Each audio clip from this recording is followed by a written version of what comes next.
This week in the Missouri Senate, we review two new laws that relate to infrastructure improvements. House Bill 1768 modifies provisions relating to communications services. This is one of two measures signed into law on July 2nd.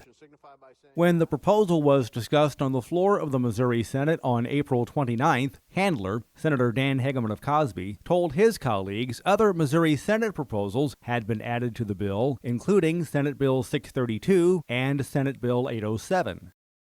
Sunset extension on the Uniform Small Cell Wireless Development Act until 2025, a 4-year extension. And then finally, the Senate substitute includes an exemption for the small rural telephone companies from the linear foot fees, which will revert back to December 31st, 2019.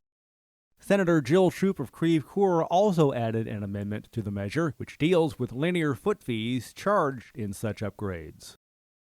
Any fees that you were charging, this just has to do with the linear foot. Any fees that you were charging up to that point in communities, you can still continue to charge those fees. But in rural communities, we are not allowing more fees to be tacked on in those areas.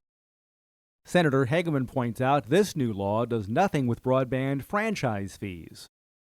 Are kind of a payment to be able to use public right-of-ways. I'm just saying in general that is a fee that municipalities charge utilities for the use of their right-of-way. Some folks have looked at these linear fees instead of the franchise fees. For those communities that aren't contained in this, there is still the ability to get dollars for the use of their right-of-way out there.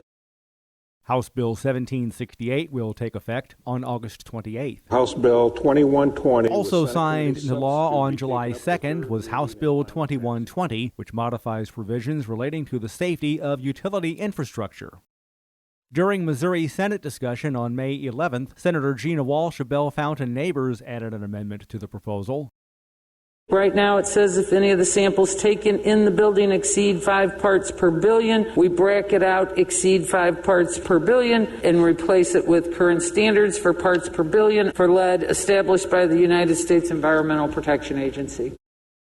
In addition to lead testing in schools, the new law also reinforces some of the changes made in House Bill 1768.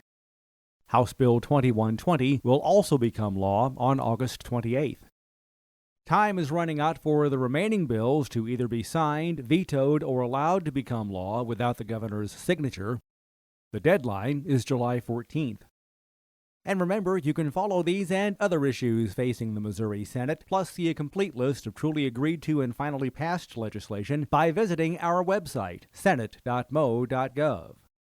Reporting from the state capitol, I'm Dean Morgan.